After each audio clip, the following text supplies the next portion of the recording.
ready to begin our final unit of the class, which is called Analyzing Data. And this is a particularly long unit, and so we will probably take a break in the middle of it to let people get up, stretch, and otherwise not be overwhelmed by the amount of material that we have stuffed into this unit. So let's get right to it. We're going to click here on Analyzing Data. And although we only see 5 procs listed here under the procedures that we'll be covering in this unit, believe me, these procs do quite a bit, and it'll take us a while to get through all of this. And we're going to start off with t-tests. And t-tests are a relatively simple form of statistical analysis, and we're going to start with the easiest of the t-tests.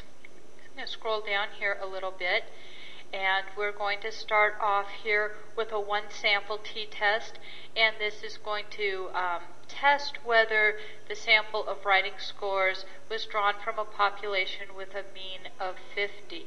So we're going to use the proc t-test. Again, we'll specify our data set, and here we have H0 equals 50, and this is the value that you put in. So whatever mean you want to specify, we selected 50. You could choose any number you wanted. The one thing you need to remember is this is the number 0, not a capital letter O. Okay, so this is H0. Okay, our variable is right, and then we are going to use the run. Now, as before, we come down here to SAS, which I have up and running. Whoops, it looks like I didn't close my Explorer windows yet. I'm going to close off all this stuff. There we go. Okay, so a little more screen space for us to look at here. And I have brought in all of the program that we're going to be using today. So you can type along with me, or you can just watch as we go through all of this stuff. Okay, so here is our proc t-test. I'm going to highlight this and click on the running person. And we will see here that, boy, we get lots of output. And here we have the number of observations. Here is the lower confidence interval for the mean. Here is the actual mean.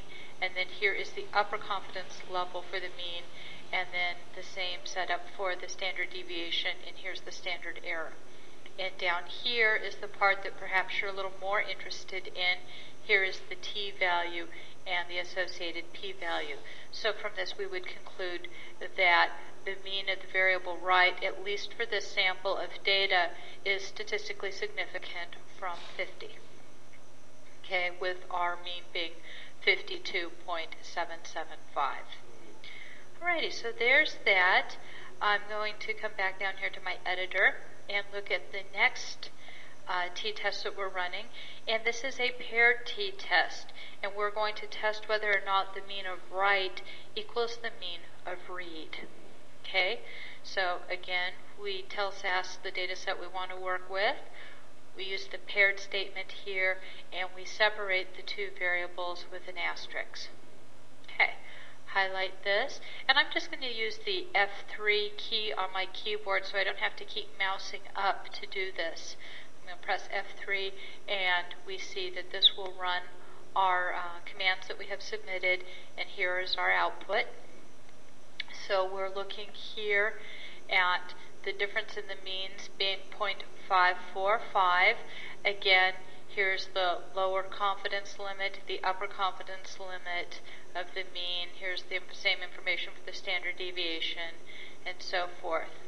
And we see that we have a t-value that is less than 1, so we know right away that this difference is not statistically significant. Alrighty, what happens if we happen to have a two sample that are independent of one another? Well, then you do a two sample t-test, and we can do this both for equal and unequal variances. So I'm going to come back down to my program here. I'm going to be scrolling down some, and here's the t-test. We are going to do this for the variable female. So we're going to compare the mean of the variable right for the males versus the mean of the variable right for the females. And so the class statement is necessary because it indicates to SAS what is the grouping variable. Okay, so highlight all this, and again I'm going to press F3 on my keyboard, and there we go. And voila, we see lots of output. So here's the information when the variable female is 0. Here it is for the variable female when it's equal to 1, and then here is the difference. So here is the mean for the males, the mean for the females, and there's the difference in those means. And so we come down here and we can see that we're given the tests for equal and unequal variances, and both of these are statistically significant. So we conclude that there is a statistically significant difference in this variable for between the men and the women. Now the unequal versus equal variances, which one should you use and when? Well, there are several tests. In fact, we're given one right here, and the problem with a lot of these tests has to do with how normally the variables are distributed, and they're very sensitive to issues of non-normality. So what you can do is the so-called eyeball test. And what you do is you look up here at your standard deviations and you say, are these things relatively close to one another? And basically you're looking at 8 versus 10, which are pretty close to one another, and so I would just go with the equal variances for this one. I don't start thinking that the variances are unequal until we're looking at a difference of, I don't know, 1.5 times the larger versus the smaller. So, you know, if this was like 2 versus 10, okay, those variances probably aren't the same, but 8 and 10, that's pretty much the same thing. Okay, now let's come back down here to our class notes. I'm going to click down here to bring that back up, and the reason I wanted to do this is so that you can see that we have explanation about the output here available on our website. So if you just click here, you will see. Let's do that. We'll click right here. And so if you run over these things with your mouse, it will tell you what each of these things are. And then you can scroll down here, and there's some more explanation of what each of these things are. You just run your mouse over that. Okay, so we have annotated output for those who are interested. I'm going to press the back button here so I go back to my web notes, and I'm going to scroll down some. And we're going up to ANOVA, okay? And as most of you remember from some statistics class somewhere, ANOVA is basically a t-test with more than 2 categories of the independent variable. Okay, now SAS does have a procedure called PROC-ANOVA, but as it says here in the notes, you can only use this when you have an equal number of observations in each of the cells. In other words, a balanced design. And that is often not what you have. In fact, it's a fairly rare event. So what do? Well, we use PROC-GLM instead, and this procedure will work whether or not you have an equal number of observations in the cells. So in other words, it will work either with a balanced or an unbalanced design.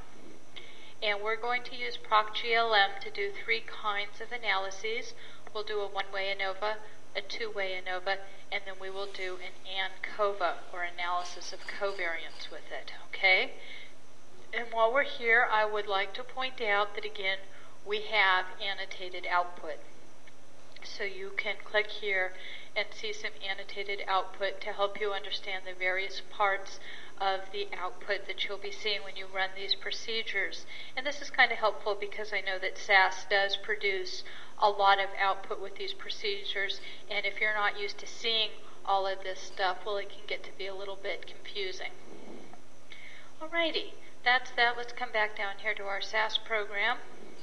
And I'm going to click here on Editor to bring up the program, and here's our first GLM. Scroll down so we can see the whole thing. And this is going to be our one-way analysis of variance. And we've got some stuff in here that could go for some explaining. First off, we have a class statement. Now we saw this up in Proc T-Test, and it does the same thing here in Proc GLM. What it does is tell SAS that the variables listed on that statement are categorical, and so SAS will treat them as categorical.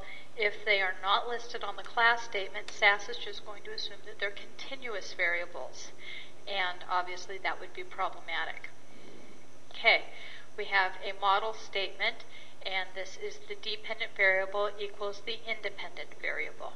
Okay, that's not too difficult, that makes some sense. We have here a slash, which indicates to SAS that options are coming. And in this case, the only option we have listed is SS3. And what this indicates to SAS is to show us only the sums of squares 3. If you'll remember, there are at least 6 different kinds of sums of squares, different ways of calculating this value, and we're interested only in what is known as sums of squares 3, and so we're just limiting down the output a little bit. We have the run, and then we have a new line here that says quit. And some procedures in SAS are what are known as interactive. And if you don't use the quit statement, you can continue to submit more statements to be run from within that proc. And this allows you to do, say, modifications to a model statement or completely new model statements and run different models and not have to run the whole procedure all over again. So I am just going to show you what this really looks like. I'm just going to highlight this portion. I'll leave off the quit. I'm going to press F3 on my keyboard. And there we go. Click back here to my output so that you can see. And here is our output. So it looks like we have a statistically significant effect of program type on our dependent variable right here. Here is the mean of right. Here are the type 3 sums of squares that we requested. Okay, and because we only had the one variable in the model, of course, these values for the model and for the variable will be identical. Okay, so there's that. This output, pretty easy to get through. Okay, not so bad. Let's come back here to the editor window, and you'll see right up here that it says Proc GLM is running. If we want to get rid of that, just highlight your quit and press F3 or click on your running person, and there it goes away. And so that's how you know that a procedure is interactive or not. And if you have Proc GLM or Proc anything else running, and you move on to another Proc or issue another Proc GLM command, well, it will go ahead and run that. Okay? So there's a couple of ways of terminating that. Let's move on down here a little bit, and this is the two-way analysis of variance that we were talking about before. And so here on our class statement, we have both of our categorical variables, female and prog. And this time we're going to say math equals female prog and their interaction. And you specify an interaction by listing the two variables and then the asterisks in between them.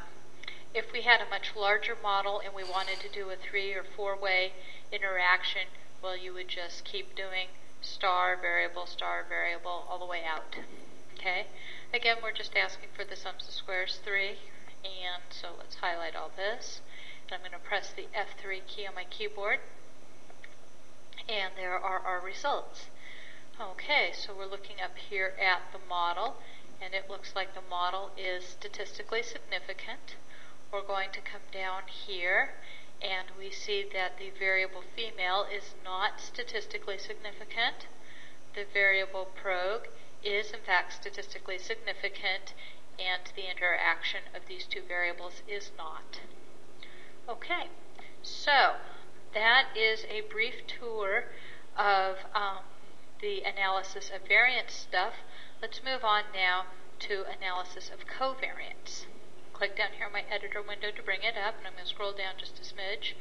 Here's our analysis of covariance, and you can tell that this is ANCOVA because there's an independent variable that is not listed up here on the class statement. And again, if the variable is not listed on the class statement, SAS is going to assume that it is a continuous variable. So, there is that.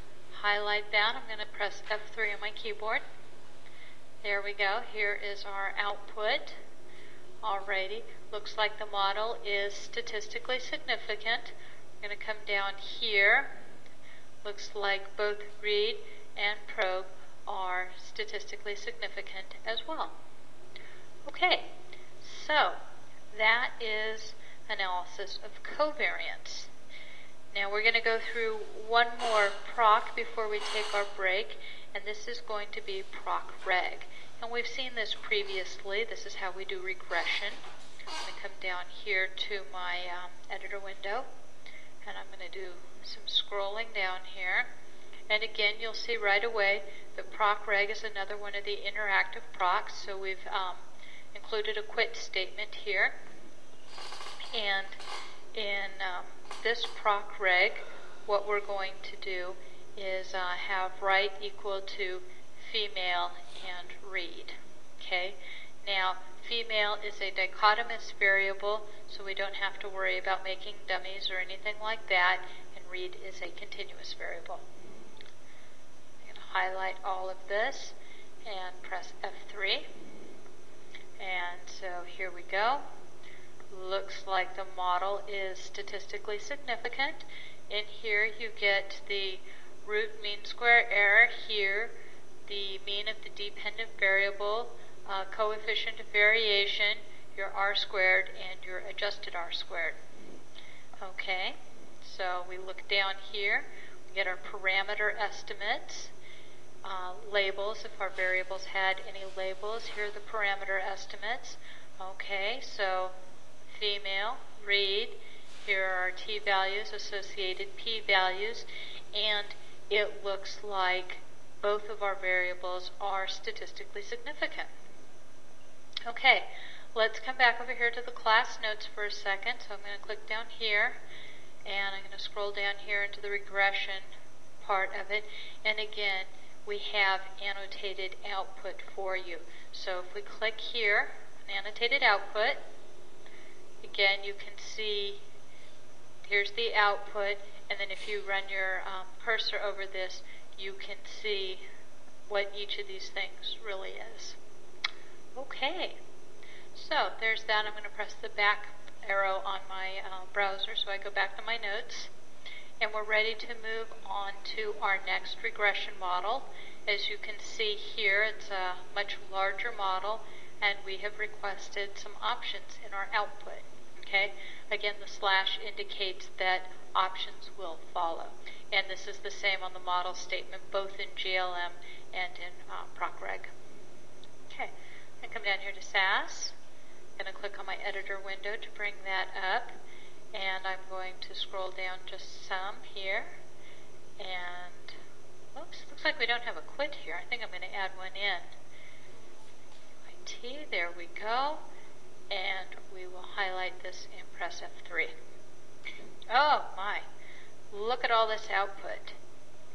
I'm going to hit the page up key on my keyboard, see if we can't get up to the beginning of the output. I think it's up a little bit higher than this. Oh goodness, lots and lots of stuff. Alright, this looks like the beginning of the output for this. Okay, model is statistically significant. It looks like we're accounting for just over 55% of the variance. Okay, that's looking pretty good. We're going to scroll down here some. Alrighty. Variable female, it looks like it's statistically significant. Type of school, well, that's not. Looks like read, math, and science are all statistically significant. Okay, we're going to scroll down here, and we had requested, let's see here, tolerance and variance inflation factor, and so that's what we receive here. We had requested the standardized estimate, that was the STB option that we had listed, so those are given here. And I'm not going to go over what all of this output means. Again, we have the annotated output for you, but these are important things, at least the tolerance and variance inflation factor, with regards to determining if the assumptions have been met correctly. Okay, let's scroll down here some more. And here we go. These are the output statistics that we had requested. So when we had the option P there, that gave us the predicted value, and the option R gave us the residuals. Okay, and then all sorts of other diagnostics. Over here we got Cook's D, studentized residuals, standardized residuals. Oh, goodness gracious. So the point here is not to go through all of these and describe what everything means. It's just to show you how you can get these things when you find out that you actually need them. Okay. Now, while we're on the issue of regression diagnostics, you may be wondering, well, how do I make some plots to help me see if everything is meeting these assumptions? For example, you might want to do fitted versus predicted plot or something like that. Well, SAS makes these kinds of things really easy for you. And so I'm going to come down here and click on my editor and scroll down here. And I'm going to make this a little bit larger so you can see the whole thing all at once. And we will go through here and explain all of these statements to you. So we're going to make, looks like 3 plots here and an output data set. Alrighty, we're going to start down here and then we'll get to this stuff up here. Here's the proc-reg statement, here is the data set we're working on, we understand that. Here's the model statement. So we're having math as our dependent variable and right and social studies as the independent variable. Okay, not too difficult. Now we get down to here and we have a plot statement, so this is obviously going to create a graph for us. And this R dot star P dot, what is that? Well, this is residuals and the P dot are the predicted values, okay? And we don't actually have to create these variables. SAS will do it for us, and we let SAS know that R and P are not just variables in our data set by using the period after them, okay?